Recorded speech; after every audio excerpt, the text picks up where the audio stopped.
This is the report for the year 2017. And as you know, this would get referred to the Committee on Public Undertakings as usual, and get discussed then the recommendations of the Govt will finally be referred to the government, and the process will then be completed in the form of an action taken report. That's the usual process. So the what I'm going to cover, I think by now a lot of coverage has taken place in the media of some portions of the report. So this, some other portions, including the present portions, have been covered by the present press conference today. We will have questions after the briefing is over.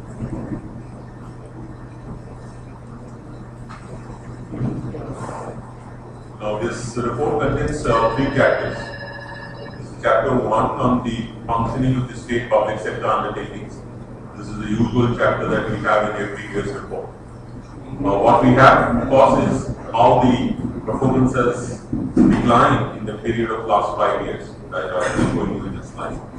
Chapter 2 is the performance audit reports on basically performance of micro and small medium sector in Kerala, and I think also the horticulture. The third one is we call them as compliance audit character. Basically, we try to check whether whatever activity has taken place is in compliance with the rules and regulations and guidelines of the government itself. It's not that these are the guidelines of ours or something, it is of the government. So we have 130 working PSUs, of which there are 50 which earned a profit of 395.55 crores, and 56 incurred loss of 1,000 crores. The resultant effect is that there was an overall loss incurred by the working PSUs, and that was 623.78 crores till the last year. This report is from 2016. The major profit-making PSUs are the Beverage Corporation, Financial Enterprises Limited, and the KSITC. And these 3 PSUs have made profits continuously during the last 3 years. Similarly, the major loss-incurring PSUs, as last year probably, was also the Kerala State Road Transport Corporation and the State Civil Supplies Corporation, State Cashew Development Corporation, and they also incurred losses in the last 3 years. Now this is important because it shows that over a period of 2011-12 to 2015 and 16, what used to be a profit of 360.10 crore has now resulted in 623.78 minus, which is loss. So the performance in terms of profits has declined over a period of 5 years. Now we come to the performance audit. Those are the broad figures of how the PSUs are performed during the last year. There are 2 performance audits, as I said. One is on the promotion and development of micro, small and medium enterprises, which is a crucial sector in Kerala, as you all know. We did a performance audit to basically find out what kind of assistance has been extended to them, whether it was adequate, how they have performed after getting the assistance. And our findings are that the rate of interest charged by the Kerala Financial Corporation, which is a major financing corporation or financing agency for the MSMEs, it was very high in the sense that compared to other state financial corporations, commercial banks was high by 1 percentage points. In terms of financing, is quite high. Schemes for providing financial support to MSMEs could not be implemented successfully. Only 6.48% of the new MSMEs availed of entrepreneur support scheme of the DIC due to exclusion of service sector and complex documentation required. It's a very important complex documentation because our recommendation has been to reform the process of this documentation. There's been a delay in completion of multi-story industrial estates, and this deprived industrial estates to 636 MSMEs waiting for allotment. This is to be kept in the placed in the context of what is mentioned in the report, that there was a policy. There was no separate MSME policy, but there was in the part of the larger industrial policy. And there, 636 MSMEs are waiting for allotment when you are trying to promote MSMEs in the state. So that is the context. The total sanctioned project cost of 64.62 crore for 7 common facility centers under the MSME cluster development program. The financial progress achieved was 8.56%, very low. That basically means the program has not really taken off even in terms of expenditure.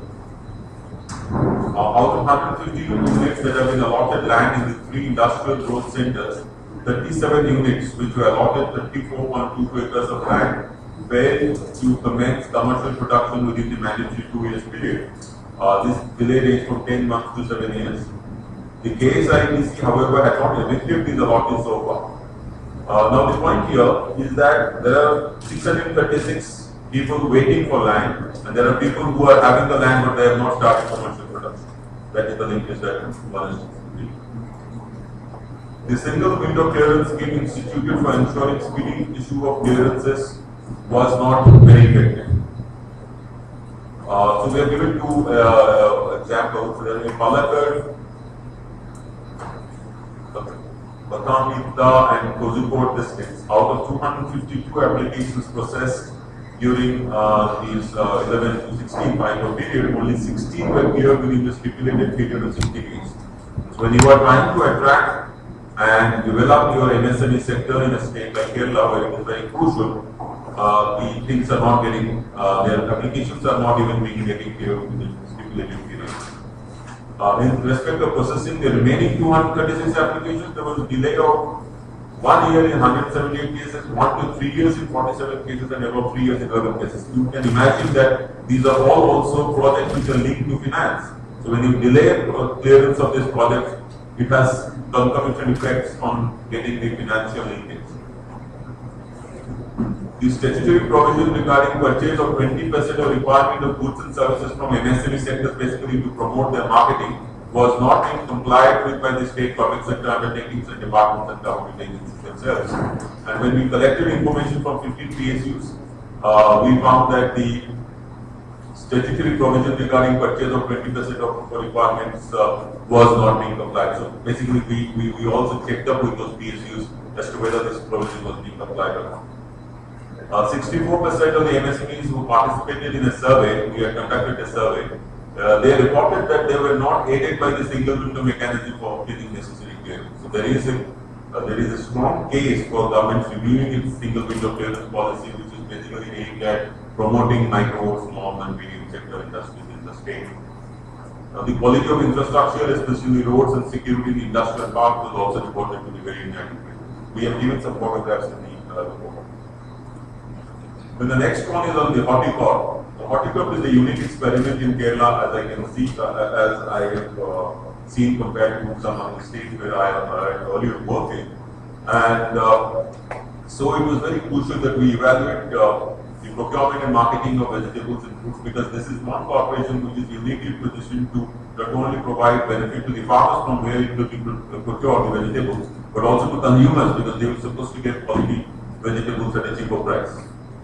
Now what we found is that during 2011, 12, 15, 16, the company required procure vegetables from its farmers. Quantities are mentioned, but this accounted for only 2% of the total vegetables produced in Kerala during this. The remaining vegetables were not procured by horticulture, which basically means the farmers had to sell it to others, traders, whatever. The company also did not have centers for procurement of vegetables in 3 districts completely: Malappuram, Wayanad and Kasaragod at all. As a result, vegetables produced by farmers in these districts were not procured by the company. Instead of procuring directly from the farmers, this is very crucial. Instead of procuring directly from the farmers, so that the prices that goes to the farmers is maximum, that is the most remunerative, and nothing goes to the intermediaries in between. The memorandum of understanding in the Department of Agriculture's instructions also envisages this thing, that it should be direct procurement. The company made 75% or more purchases valuing 53.74 crore direct from traders and middlemen during 2014-15 to 15-16, just in 2 years. We haven't got figures for the other 3 years. In these 2 years, 75% of procurement was made from traders and not from farmers. Farmers, you saw it was only 2%. Selection of traders was also not a transparent process. Details of how this non-transparency has resulted in higher purchases being made, procurement being made at higher prices are given in the report. There was undue delay in settlement of the farmers' bills. The delay ranged up to 3 years. Now, when you procure from farmers and delay their bills, then they will not be obviously inclined to give it to you again, and then you get a chance to buy it again from traders.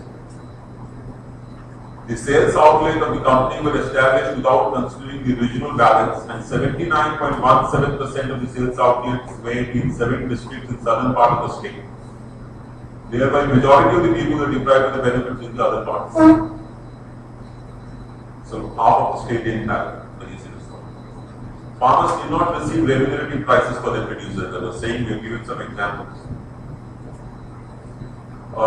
That the company was supposed to sell vegetables at 30% subsidy during the festive season. Even from outside, I've seen that during the festive season they give subsidy. It is reported in the newspaper. The government makes effort that the consumers get it at a lower price. What we have found that while fixing the selling price in 4 procurement centers during the Onam season of 2015, the company did not adhere to the directions of the government of Kerala on fixation of selling price, even though they got the subsidy. So, in 167 out of 176 cases verified by us, cases with vegetables, the company fixed selling price without reducing 30% from the prevailing market price. So the company was getting the subsidy but not passing it on to the consumers during this period. We also compared the market rate and we compared it with the market rates for claiming subsidy for 6 vegetables. In essence, what we are trying to say is that while claiming subsidy, however, the company was trying to project a figure which is higher than the market rate so that they could get more subsidy from the market, but not passing it on to the consumers. And we also did that quality. The other aspect of setting up this corporation was to give quality vegetables to the consumers, to the citizens of Kerala. And what we found is that the lab test conducted by the Food Safety Commissioner of Govt of Kerala on the samples selected for the company from the company revealed that some of the vegetables supplied by the company were unsafe to eat.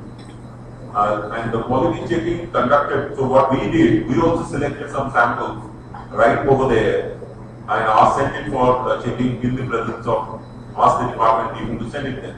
And we found that it revealed presence of pesticides in vegetables beyond permissible limits, which probably you know, it has been reported in newspaper, but this is what we have done from now in order. So these are the basic 2 performance audits on which we commented. The third one, and then there are I think 3 or 4 compliance audits. So we are trying to find out if there is a concession agreement, if there is a rules, if there are some regulations, if there are some tender prescriptions, then that should have been complied with. So compliance, we are not really getting into the effectiveness. So what we had done is we had picked up excuse my pronunciation, it is Vizhingham International Deep Water Multipurpose Seaport Project. We picked up the concession agreement that was signed between the state government and the concessionaire to find out if it was evenly balanced. And what we found is that even though 67% of investment is being made by Government of Kerala, the net present value of its investments, it's an economic financial term, is a minus 3,866 crore. Whereas the concessionaire, who has been given 40 years concession period, but even though it made only 1/3 of the investment, it had a positive NPV.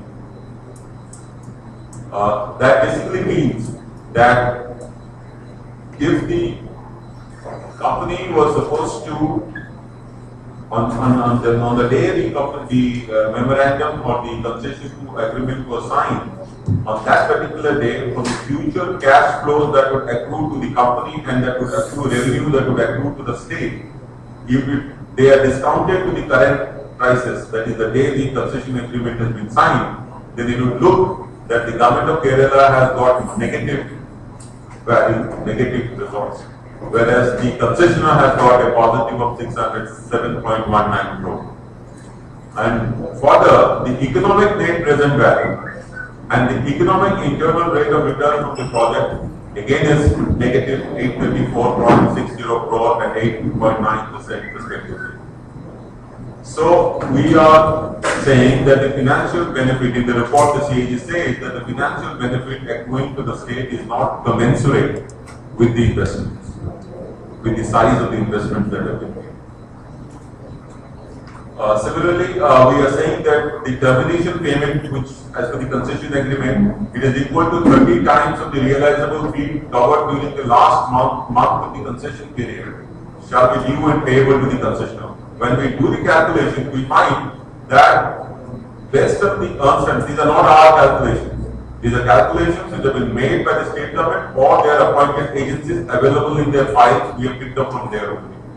So, based on the Ernst & Young estimates, the total revenue that would accrue to the government of Kerala during 40 years of the concession period would be 13,947 crores.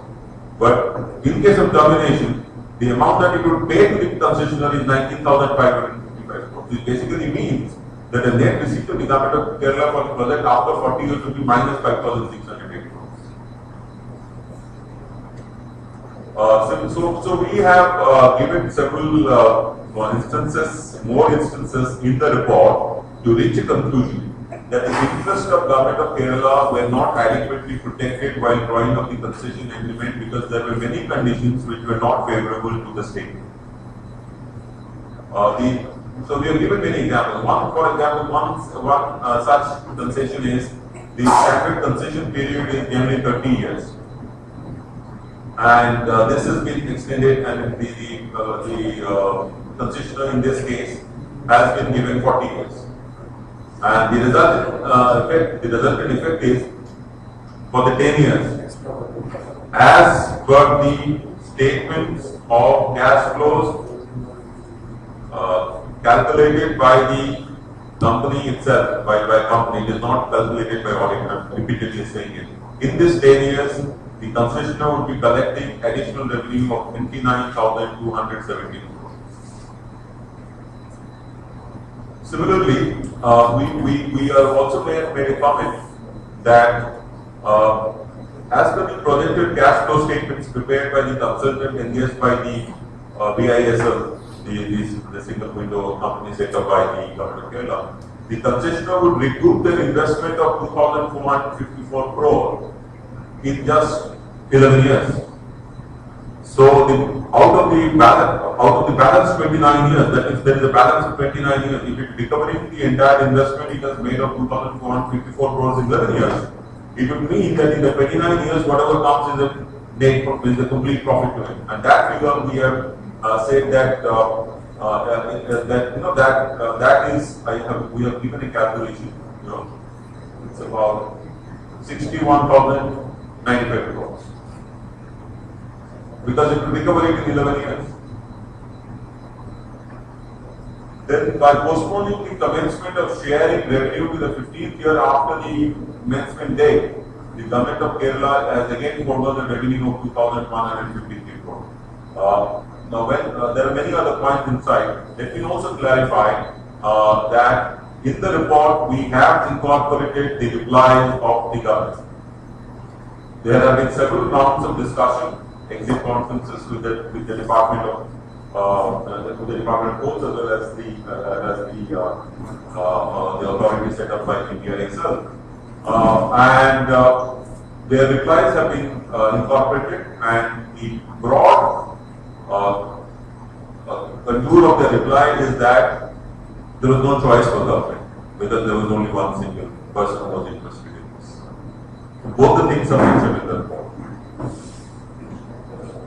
Then there is a compliance audit we did on subcontract management by public sector undertakings. Now in Kerala what happens is that if a department wants to give a particular supply order to a public sector undertaking, it is not required to go through a tender process. But it doesn't mean that the concerned public sector undertaking itself will also not go through a tender process because they are covered through the SPM.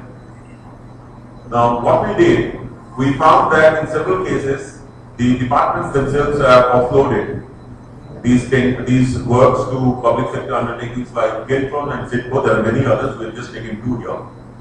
And we wanted to find when these work have been offloaded to PSUs, the expectation is that they would have both the technical and the financial rigor to get the best, to safeguard the interest of the state to the best possible extent. But what we found is that in case of Keltron and CITCO, they issued 12 work orders valuing 51.90 crores and 4 work orders valuing 8 crores to their business partners without inviting takers. There were no takers. Out of these, 8 work orders received by Keltron and all the work orders received by CITCO were on nomination basis. Now, what would be the implication? The implication would be maybe there is quality is affected, but it could also be price escalation. They are not getting the best competitive price. You will see that has happened. We have written several instances in that form. Now, issue of work orders to business partners on nomination basis resulted not only in violation of the portal provisions, but also failure to obtain competitive rates. Now, we worked out. Now, since tenders have not been floated, you do not know what is the lowest price. So we try to take proxies, but from other companies who have bought similar products to find out, who have followed the tender process, to find out what is the extra pay. And that we found out in one case 0.66 crore in award of all the nomination cases. And that is supply and installation of solar energy system awarded to 9 Lakh Technologies Private Limited and Stella Green Tech Private Limited, where comparable rates were available. Now, as per Rule 733 of the SPM Stores Purchase Manual, minimum time of 15 days required to be given, that is also not being given. In respect of 13 works received, the time given in some cases just 2 days to quote, 2 days to pay. So basically there is no more real genuine effort made to find out the best competitive rate for the government. Due to their proximity to Keltron, these business partners and regular suppliers participated in the tender, and so only those people who are their business partners who only know them that the tender is going to come, they only participate. The rest of the people do not participate. So the 71.29 crore work were awarded to these people, which is basically work which has been done on a nomination basis. And we have given a list, compiled a list for you. As you can see, that these are the works, the value of the works are mentioned, and the successful bidders, that is, who are benefiting from this system of really subverting the SPM, we have mentioned.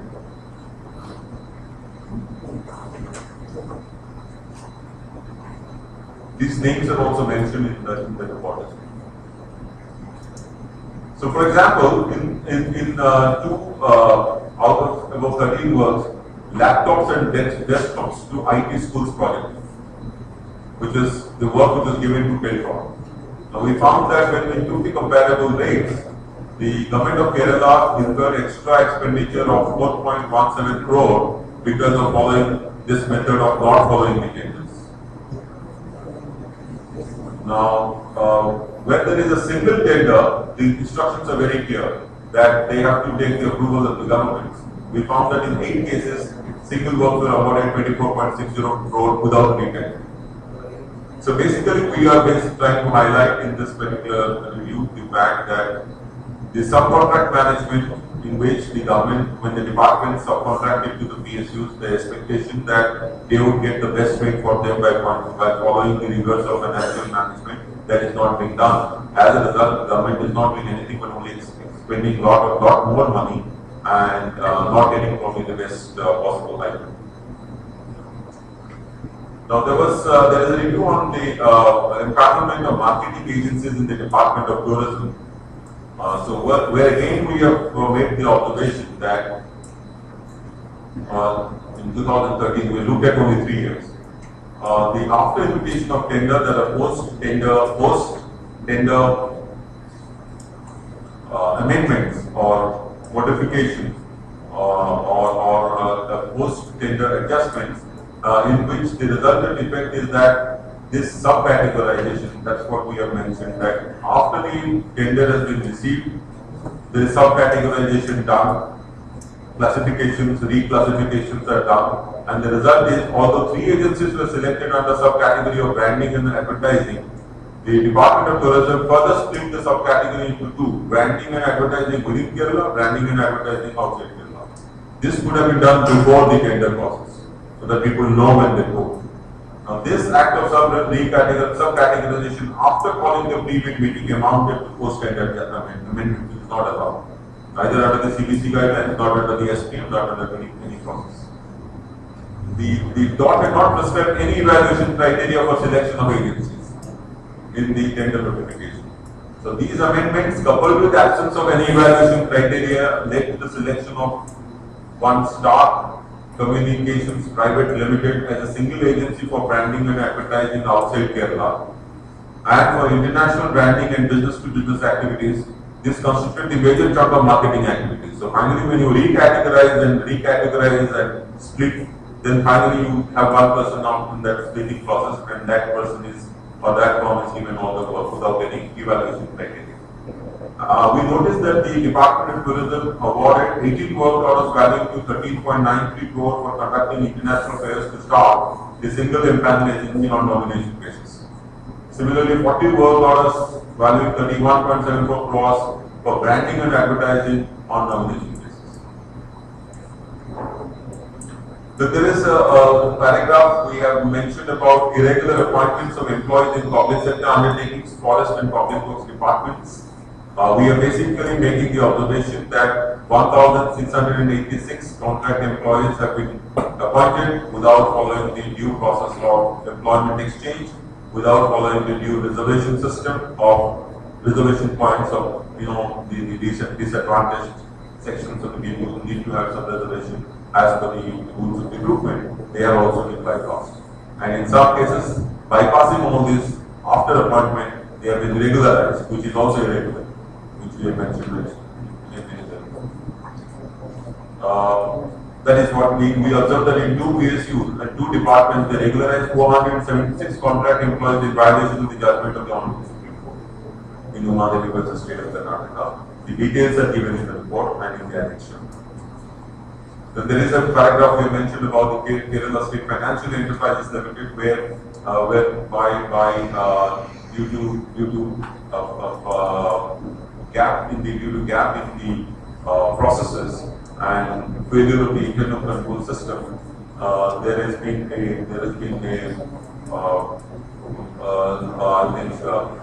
10.68 crores ineligible auction discount has been admitted, and that's basically a systemic failure which needs to be plugged. We, I think, have also referred this case to police for further investigation. Thank you so much. Any questions if you have, if you ask me, I'll try my best to answer.